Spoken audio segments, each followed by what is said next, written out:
Good afternoon, everyone. Welcome back to another episode here on the Shrimp Tank. The Shrimp Tank is powered by Celsius Beverage, and we do the show in collaboration with the FAU Adams Center for Entrepreneurship. This show is where we get to interview the best and brightest entrepreneurs from South Florida. And I got some news for everybody. If you're watching live, check this out. Kevin, tell our audience what they're looking at right here. Yeah, that's a room full of our brightest College of Business Entrepreneurship students here at Florida Atlantic University. They are live in the new studio for the first episode and the new format, which we haven't practiced at all. We sure have not, Kevin. So we're just going to throw things right at Shannon, right on the spot. Shannon, tell us a story, right? You run the Dash Cam brand, and you've seen some funny stories, I'm sure. So tell us the funniest one you've ever seen. As far as the dash cam stuff, it's still a work in progress. I'm about 2 years in with promoting the importance of dash cams and why everybody should have them. I don't have any funny stories because dash cams are so rare for people to have now, especially in court cases. Sure. But I do have some pretty crazy ones. I've got videos of clients who've come to me saying I did nothing wrong in this accident. I'm being blamed for it. I have the video. And so there's one in particular that'll stick out. I know Kevin, every time he's sitting in his car, he's picking his nose a little bit. And, you know, his guests sometimes sit in the background, laugh at him doing something funny. Anything particular, like you always see police officers pulling people over and they just do some ridiculous things, of course. One of my clients, she had a rear view camera, which is rare to have. So she had front and rear view. And as she goes to stop, she's got classic rock blasting. You can hear her singing. She's so happy. And out of nowhere, you can see this old Mustang just coming up on her. And he does not stop at all. Creams her. She starts screaming expletives. It was funny at the time. She and I laughed. But to be involved in that and to hear it, the whole thing was pretty dramatic. All right, I got a question for you. You mentioned dash cams are really pretty rare. You don't have a ton of them. How come they are so rare in the United States, but based on videos that people watch on the internet, everyone in Russia has a dash cam? Why? I know that Russians are kind of ahead of us with this. You see these Russian fighting and crazy crime stuff. You see meteors, right? Yeah. I don't know why we're behind on it. That's what I've been trying to do, especially throughout Palm Beach County, is to just almost beg people to get them in their car. There's so many important reasons why you have them. I feel like with the high-end cars are starting to come out with surround dash cam and recording, but that's going to take a while for all the cars to have that. So for now, it's an easy $100 or less to throw one in your car. And I think 5 years from now, maybe I won't have to push them as much, but it's very rare to have people with dash cams, and it's even extremely rare to have them in a case. All right, so you know about this dash cam stuff. I need a different solution. Are you familiar with any type of camera blocking technology? Because Palm Beach and Boynton Beach keep sending me these photos of my car running red lights along with a ticket, and I'd like to be able to avoid that. That would be called a criminal ticket attorney. Yeah, I have one on standby that I use. All right. Okay, let's get into the business, of course. So in under 2 minutes, give us your elevator pitch, because all these students always come up with, you know, the great concepts, and then they go on lots of times pitching Kevin for an hour at his office. And we want to show these students at FAU exactly how to do an elevator pitch to explain their business. So go for it. My name's Shannon Sagan. I'm also known as the dash cam lawyer. I've been a personal injury attorney for almost 20 years, and I've been on my own for 17. It's a very, very competitive market, especially here in Palm Beach County. Handle most types of injury matters, but we specialize in really like motor vehicle accidents. Yeah. The reason I'm known as the dash cam lawyer is because I spend a lot of time doing presentations, now podcasts, videos, talking about the importance of everyone having a dash cam, how it could get you out of legal trouble, financial trouble, and potentially increase the strength of your case. All right. Since we have all these students here, tell us a little bit about the career, right? Like the day-to-day, not the kind of what you see on TV. how often do you actually go to court? Are you arguing in front of judges? What does your day look like on most days? Are you also doing marketing and other aspects and elements of business? Are you mostly a lawyer? What's the deal? Very little law at this point. I've been in coaching for 6 years now, and it's a life and game changer. So, I forgot what I was going to say. Well, tell us about coaching then. And what was your question again? I'm sorry. Yeah, just the shift, the day-to-day. entrepreneurial. Yeah. So I'm not doing any law, hardly any law at all. I've done my trials, litigation. I took a workshop at my coaching program, and the lead attorney and person who specializes in intakes for law firms, he did a full day course, and he basically said, nobody in personal injury, nobody cares about how good the lawyer is. They want to know that someone's going to sign them up right away. And you have to be the best marketer. So I'm now spending 3.5, sometimes 4 days a week working on marketing, networking, how to grow the business, and of course, developing my business internally and firm culture. So the law is not as much as it used to be. I have another lawyer that I work with whenever we have the rare chances of litigation. But my goal actually is to be 100% out of practicing any law and just running the business. Nice.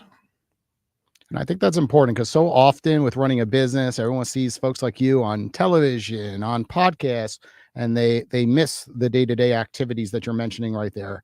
It's tough. Most people in your shoes are doing 60-hour work weeks. Hiring, firing is pretty darn hard.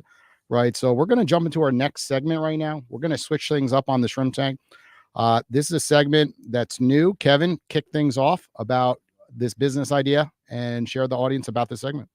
Yeah. So in this segment, I am going to pitch a startup company.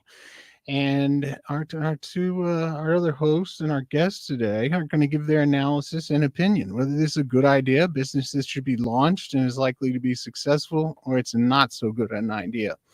And you'll also get to vote. You can decide whether this is a good idea or a bad idea. And then I'll tell you whether or not it is or not, because I know these companies and these are real companies, but I have changed their names because some of them are terrible to, technology, stupid startup sounding names. And I'm going to pitch these ideas and you say whether or not they're good or bad or they'll work or not. Let's do it. Putting us on the spot. I like it. All right, so I'm going to give it our guest choice today. We have Health X Data AI, or we have Clinical Tech AI, or MedPast AI Diagnostics.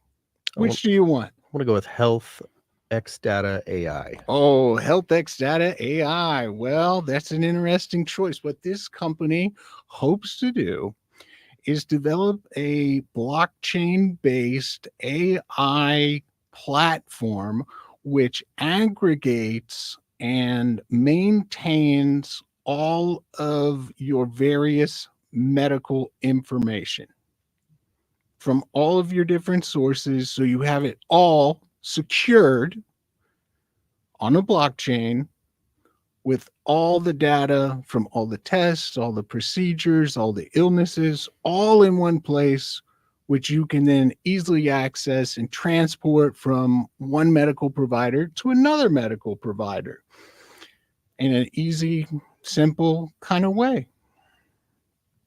Any questions about the business model? That's it. No questions, but I love it. All right. You love it. So let's make believe.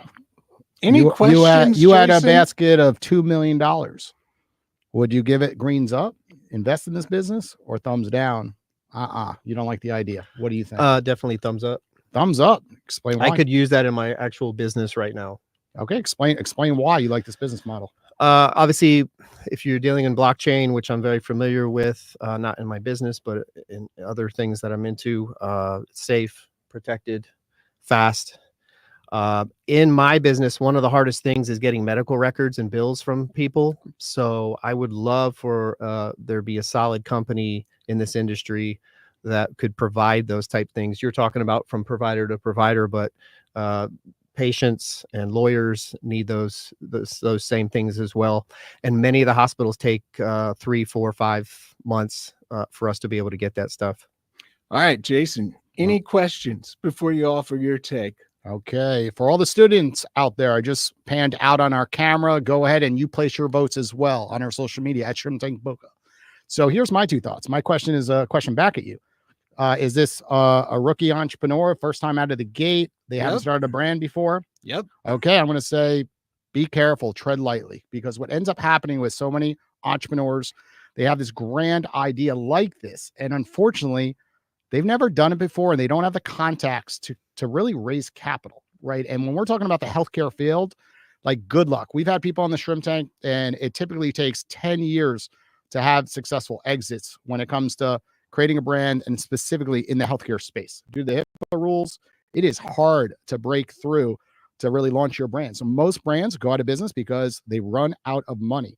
So I'm going to go thumbs down, right? Because this entrepreneur, if they're going out and trying to do it themselves and they don't have that capital to really continue, I feel like they're going to run into roadblocks, and their failure rate is going to be 99.9% because it's so hard in the medical field. I think they have to go out and get experience working for a brand in the healthcare space and do it on the side, and then eventually jump away when they get capital that can support this vision. Because too often entrepreneurs have this grand vision without the money, and they end up failing because they just don't see what's ahead of them. And I feel like they're gonna hit a wall. That's my 2 cents.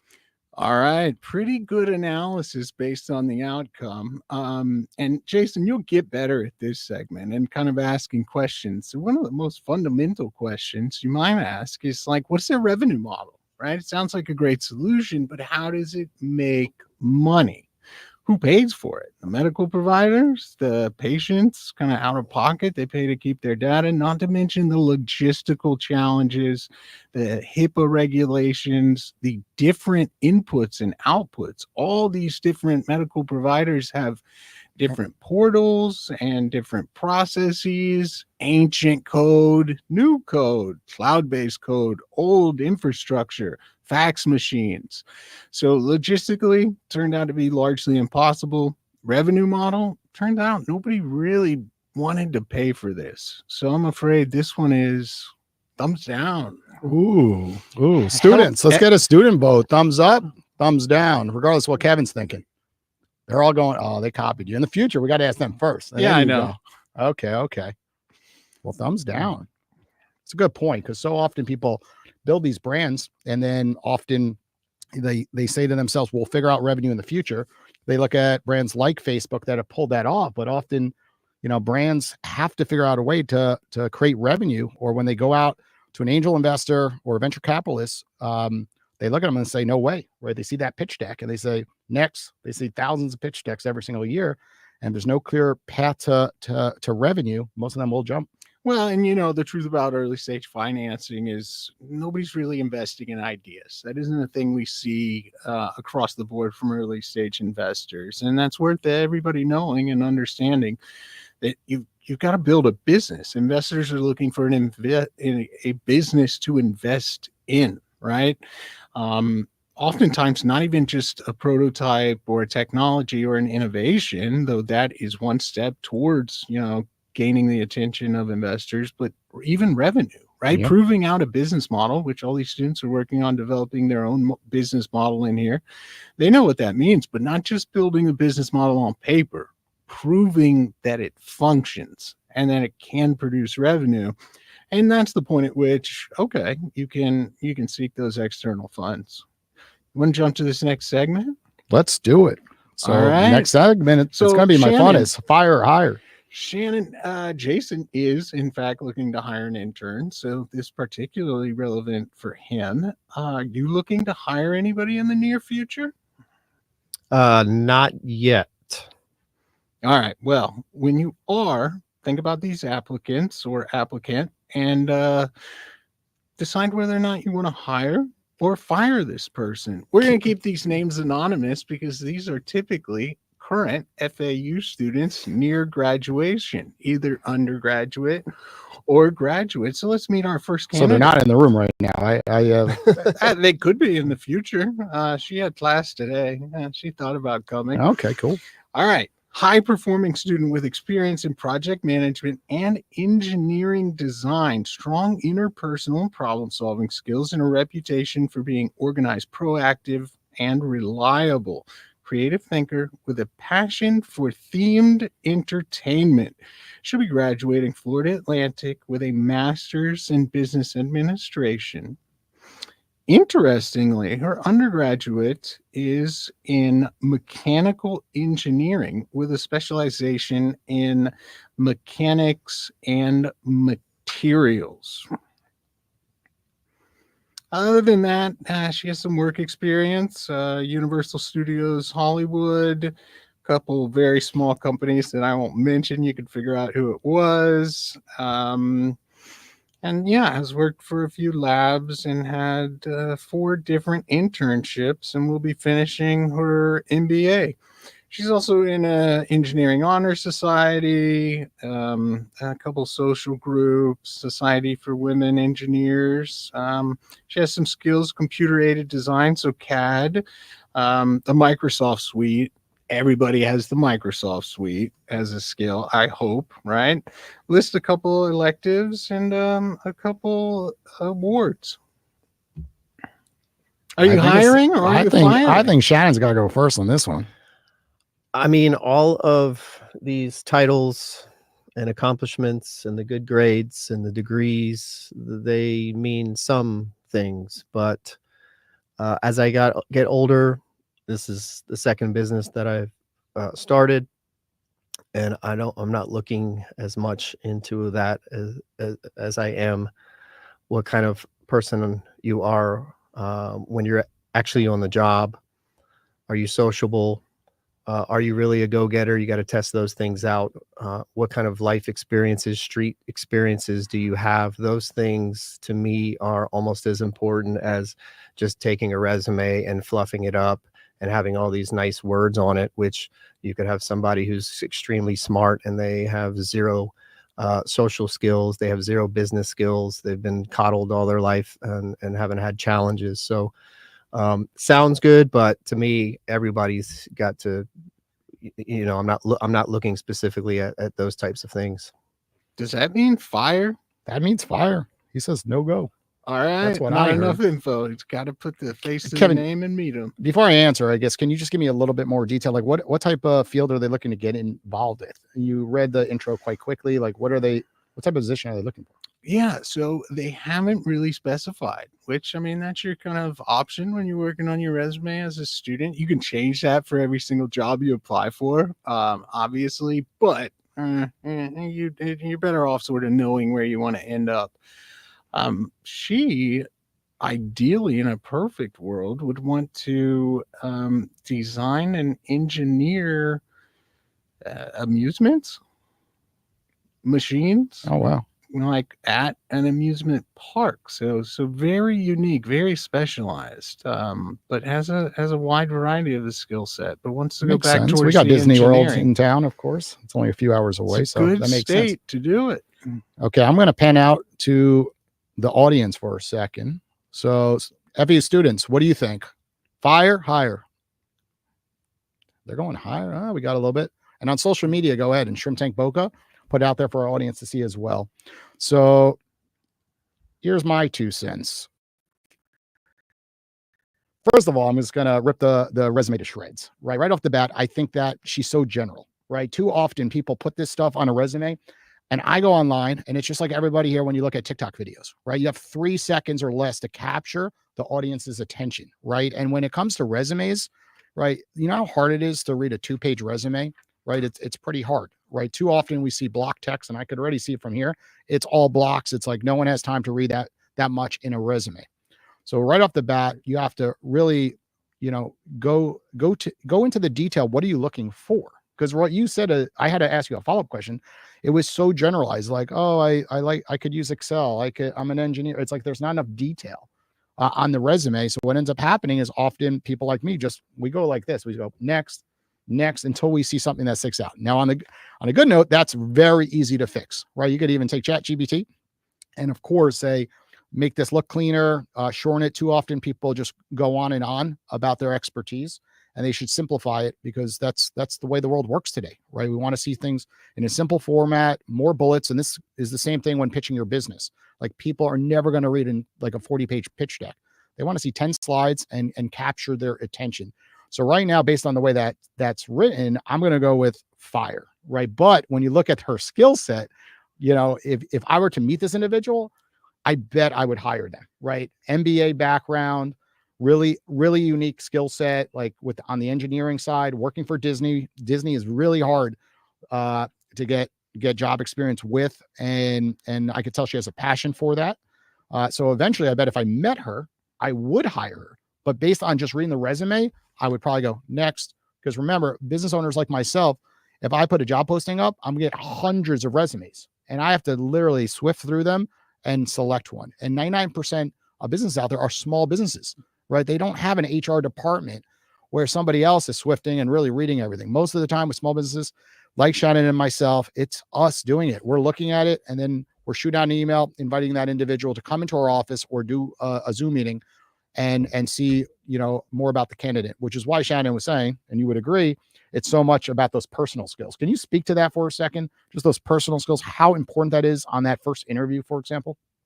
Yeah, like I said, communication, even eye contact, street smarts. Yes. What kind of challenges have you overcome in personal life?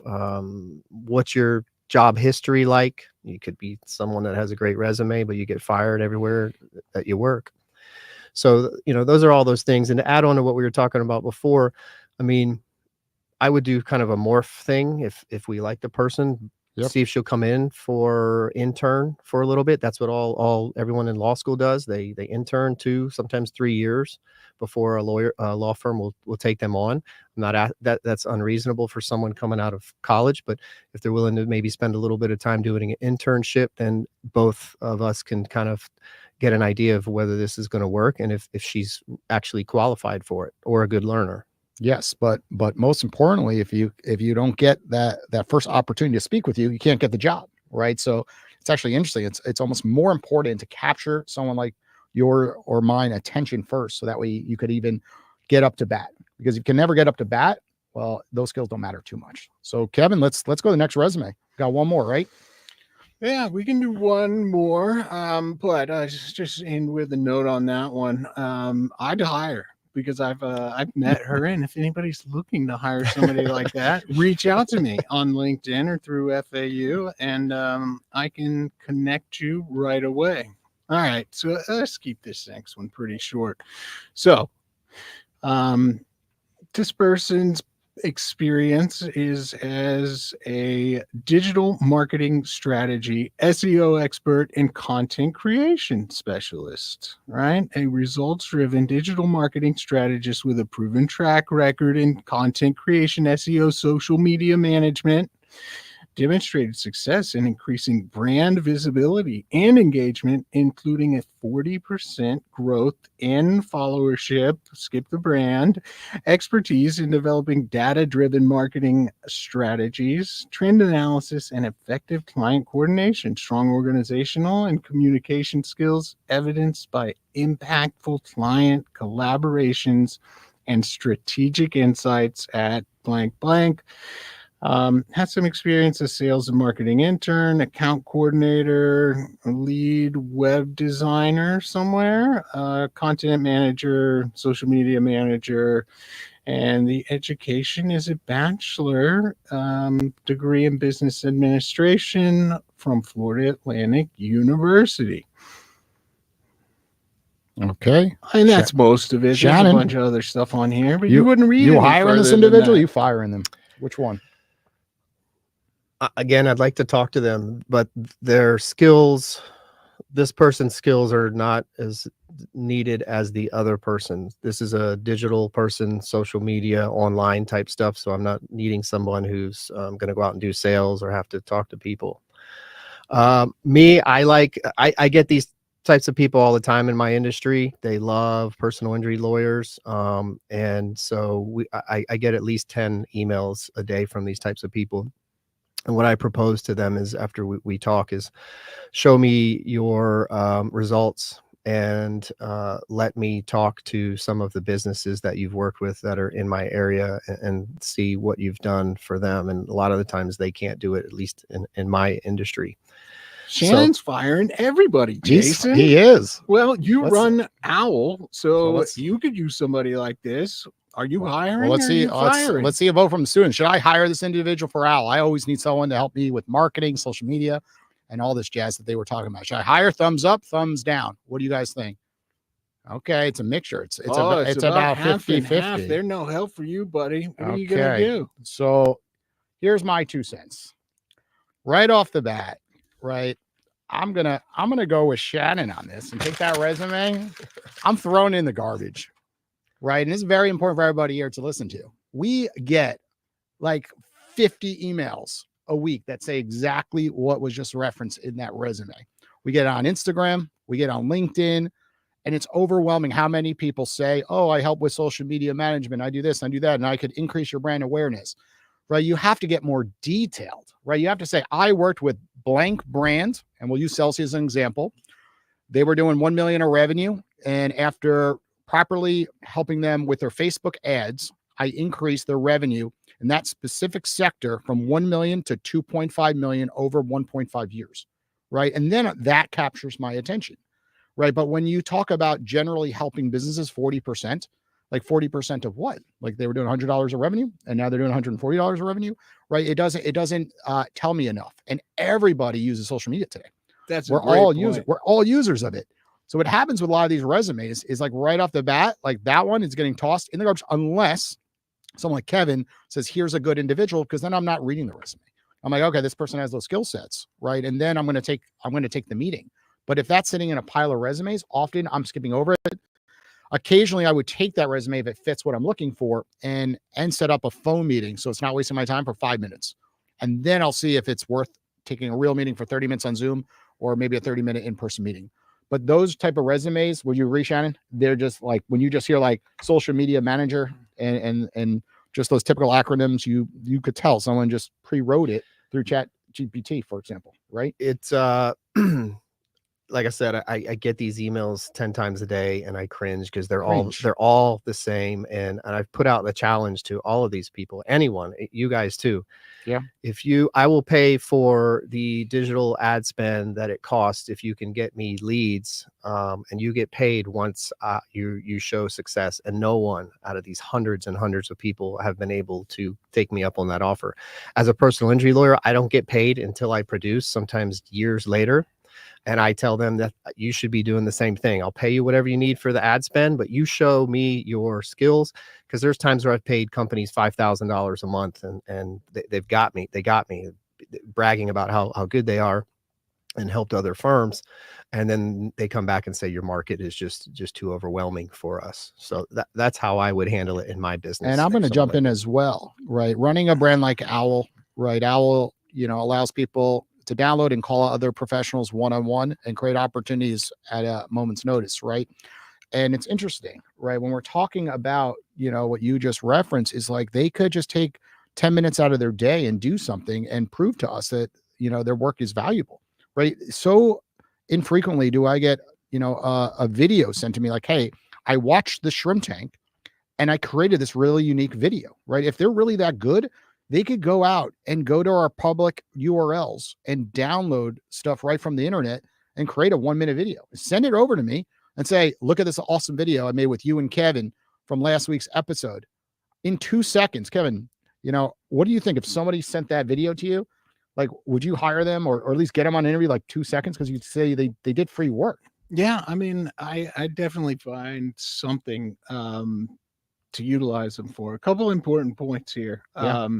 Right. So one of the things I talk to the students about when we talk about the market segments, right? Whether you're B2C or B2B or B2B2C, right? Business to business, as Shannon nicely pointed out, you really have to impact the business's bottom line in order to sell into those markets. What he talked about specifically was ROI, return on investment. If you can prove return on investment, typically you can sell into a business, right? You can also do things like try to reduce the business's cost, but at the bottom line, that's still just increasing their profits. You have to hit that bottom line when you're selling B2B. It can't really be something that's just nice to have, or wouldn't you like this software or this service or this person? Well, no, not necessarily, unless it changes the business metrics. I mean, the business exists for a reason, and that is to kind of generate revenue, generate profits, grow, expand.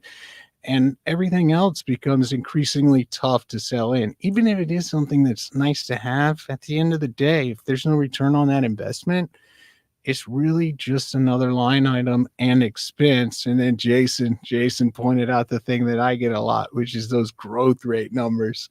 Oh, I see so many startups, they always like to use the percentage. And it's like, yeah, 100% growth month over month the last 3 months. And then you look at the revenue month one, they did $10 and then 20, and this month they did 40. You know, it's like, wow, that is 100% each month, but it's still not quite proven. You know what I mean? For sure.